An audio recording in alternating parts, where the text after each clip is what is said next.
আসবে, এমন একটা সময় আসবে যেই দিন এই মুসলমানদের বুকের পাটা দেখে, এদের শক্তি সাহস দেখে ইহুদির বাচ্চারা বড় বড় পাহাড় আর বড় বড় পাথরের পিছনে ওরা আত্মগোপন করবে। ওই দিন কি হবে জানেন? সেই দিন কি হবে যেদিন মুসলমানদের ভয়ে ইহুদির বাচ্চাগুলো পালাবে আর বড় বড় পাথরের পিছনে লুকাবে। ওই দিন বড় বড় পাথরগুলো মুসলমানদের পক্ষ নিবে। জোরে কোন আল্লাহু আকবার।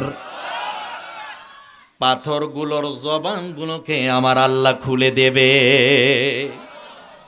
পাথরগুলো বলবে, ইয়া মুসলিম, হে মুসলিম, ইন্না ওয়ারাইলি ইয়াহুদ, আমার পিছনে একজন ইহুদি লুকাইছে।